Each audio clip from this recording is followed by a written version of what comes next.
ദിയയുടെ കുഞ്ഞിനെ ആദ്യമായി കാണുവാനും കുടുംബത്തിലേക്ക് കുഞ്ഞിനെ വരവേൽക്കുവാനുമൊക്കെ നീല ഉടുപ്പിട്ടാണ് താരകുടുംബം ആശുപത്രിയിലേക്ക് എത്തിയത്. ദിയയുടെ അനുജത്തിമാരായ ഇഷാനിയും ഹൻസികയുമാണ് നീല ഫ്രോക്കിട്ട് ആദ്യം എത്തിയത്. പിന്നാലെ ദിയയുടെ അച്ഛനാണ് നീല ഷർട്ടിട്ടെത്തിയത്.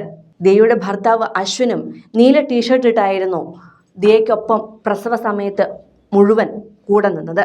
പിന്നാലെ കുഞ്ഞിനെ കാണാനെത്തിയ സിന്ധുവിന്റെ മാതാപിതാക്കളും കൃഷ്ണകുമാറിന്റെ അപ്പച്ചിയുമെല്ലാം നീല ഷേഡിലുള്ള വസ്ത്രങ്ങളായിരുന്നു ധരിച്ചത്. ഇതെല്ലാം കണ്ടപ്പോൾ ആരാധകരുടെ മനസ്സുകളിൽ ഉയർന്നത് ഒരു ചോദ്യമാണ്.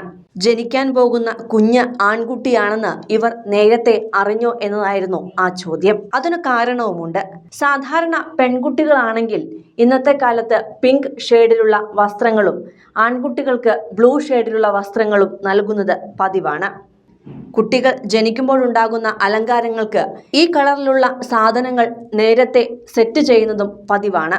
ദിയയുടെ കാര്യത്തിൽ എല്ലാവരും കാലേ കൂട്ടി നേരത്തെ ബ്ലൂ ഡ്രസ് ധരിച്ചെത്തിയപ്പോൾ ജനിക്കാൻ പോകുന്നത് ആൺകുഞ്ഞാണോ എന്ന് ഇവർ നേരത്തെ അറിഞ്ഞോ എന്ന സംശയമാണ് സോഷ്യൽ മീഡിയയിൽ എല്ലാവരും ഇപ്പോൾ പങ്കുവെക്കുന്നത്.